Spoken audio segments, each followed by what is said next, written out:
भारत का वो murder case है जिसमें कातिल पुलिस की जांच टीम के बीच ही मौजूद था। भाग पहला। कभी कभी सबसे खतरनाक अपराधी वह नहीं होता जो अंधेरी गलियों में छिपा हो, बल्कि वह होता है जिस पर आप सबसे ज्यादा भरोसा करते हैं। साल 2019। मध्य भारत का शांत शहर देवगढ़, एक ऐसा शहर जहां लोग दरवाजे खुले छोड़कर सो जाया करते थे। लेकिन सितंबर की एक सुबह ने इस शहर का विश्वास हमेशा के लिए तोड़ दिया। सुबह लगभग 6 बजे रेलवे कॉलोनी के पीछे स्थित खाली मैदान में एक युवक की लाश मिलने की खबर पुलिस कंट्रोल रूम तक पहुंची। मृतक की पहचान 26 वर्षीय पत्रकार आदित्य सक्सेना के रूप में हुई। आदित्य स्थानीय भ्रष्टाचार और अवैध कारोबार से जुड़ी खबरों पर काम करता था। जब पुलिस मौके पर पहुंची तो सब कुछ सामान्य हत्या जैसा नहीं लग रहा था। आदित्य के शरीर पर संघर्ष के निशान थे, उसकी कलाई पर गहरे खरोंच थे। मोबाइल फोन गायब था, लेकिन उसकी जेब में रखा प्रेस कार्ड सुरक्षित था।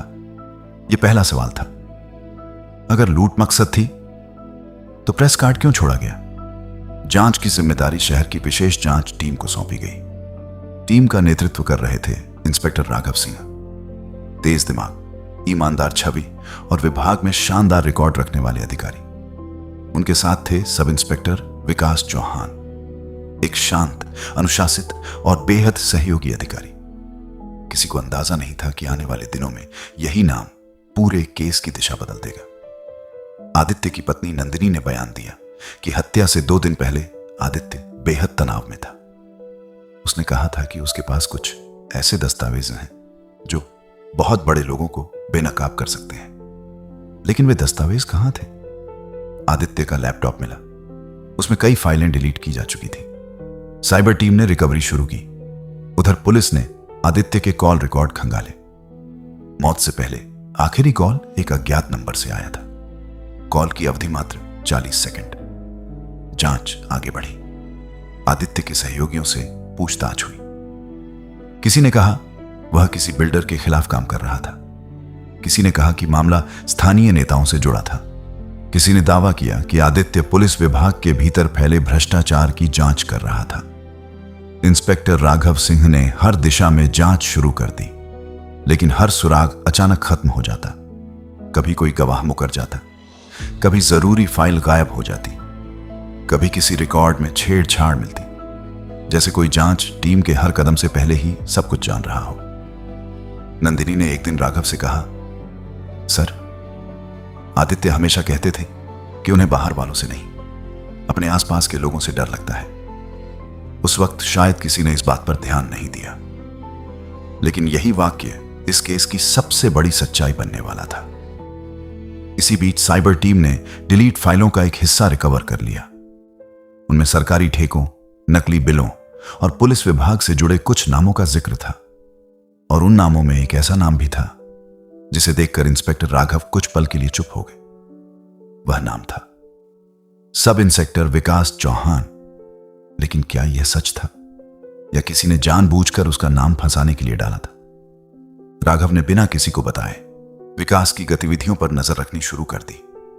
और फिर एक रात उन्हें विकास के बैंक खाते से जुड़ी ऐसी जानकारी मिली जिसने पूरे केस को हिला दिया। विकास के खाते में पिछले 6 महीनों में लाखों रुपए जमा हुए थे, लेकिन उनकी कोई आधिकारिक जानकारी मौजूद नहीं थी। क्या यह महज संयोग था या जांच टीम के भीतर बैठा कोई व्यक्ति सचमुच इस हत्या से जुड़ा था?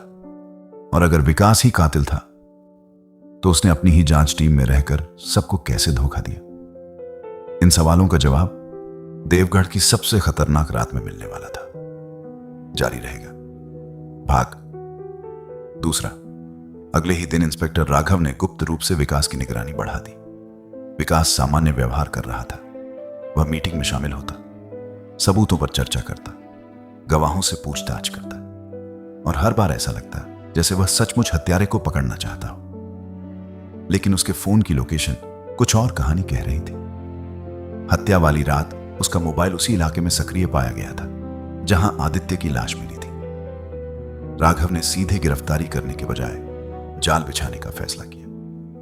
उन्होंने टीम के अलग अलग सदस्यों को अलग अलग झूठी जानकारियां दी और कुछ ही घंटों बाद जो जानकारी केवल विकास को दी गई थी वही जानकारी संदिग्ध लोगों तक पहुंच गई। अब शक लगभग यकीन में बदल चुका था। पूछताछ शुरू हुई। पहले विकास ने सब कुछ नकार दिया, लेकिन जब बैंक रिकॉर्ड, लोकेशन डेटा और कॉल डिटेल्स सामने रखी गईं, तो उसका चेहरा बदल गया। घंटों की पूछताछ के बाद वह टूट गया। उसने जो कबूल किया, उसने पूरे शहर को हिला दिया। आदित्य पुलिस विभाग में चल रहे एक बड़े भ्रष्टाचार नेटवर्क तक पहुंच चुका था। विकास उस नेटवर्क का हिस्सा था।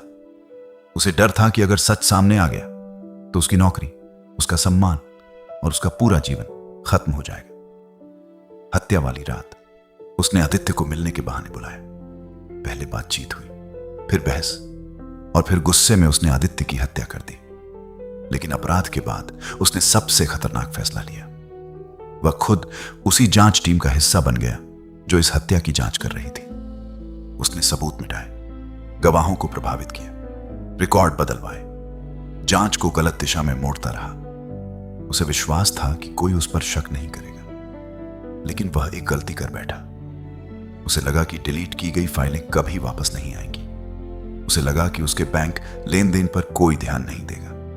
उसे लगा कि जांच टीम का हिस्सा होना उसे हमेशा बचाए रखेगा। लेकिन सच की एक आदत होती है, वह देर से सामने आता है, मगर आता जरूर है। विकास चौहान की गिरफ्तारी की खबर पूरे देश में फैल गई। लोगों के मन में एक ही सवाल था, अगर जांच करने वाला ही अपराधी बन जाए तो इंसाफ की उम्मीद किससे की जाए। आदित्य की पत्नी नंदिनी ने अदालत के बाहर सिर्फ एक बात कही थी, मेरे पति वापस नहीं आएंगे, लेकिन कम से कम अब उनका सच जिंदा रहेगा। मामले की सुनवाई महीनों चली। आखिरकार अदालत ने विकास चौहान को दोषी करार दिया और उसे उम्र कैद की सजा सुनाई गई। देवगढ़ आज भी बसता है, लोग आज भी वहां रहते हैं, लेकिन जब भी इस केस का जिक्र होता है, लोग धीरे से कहते हैं, उस मामले में कातिल बाहर नहीं था, वह तो पुलिस की जांच टीम के बीच ही मौजूद था। और शायद यही इस कहानी का सबसे डरावना सच है कि इंसान का सबसे खतरनाक चेहरा वही होता है जिस पर हम सबसे ज्यादा भरोसा करते हैं। लेकिन कहानी यही खत्म नहीं हुई थी। विकास चौहान की गिरफ्तारी के कुछ ही दिनों बाद इंस्पेक्टर राघव सिंह को एक अनजान लिफाफा मिला। उसमें कोई नाम नहीं था, कोई पता नहीं था। अंदर सिर्फ एक पेन ड्राइव और एक छोटी सी पर्ची रखी हुई थी। पर्ची पर लिखा था, अगर आपको लगता है कि असली खेल खत्म हो गया है तो आपने अभी शुरुआत भी नहीं देखी।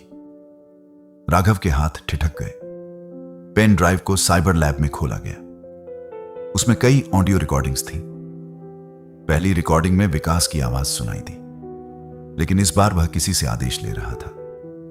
हाँ, मैंने काम कर दिया है, अब मुझे इस मामले से बाहर निकालो। कुछ सेकंड की खामोशी के बाद दूसरी आवाज आई, तुम्हारा काम सिर्फ उसे रोकना था, बाकी हम संभाल लेंगे। यह आवाज किसकी थी? जांच फिर से शुरू हुई। राघव ने विकास से जेल में मुलाकात की।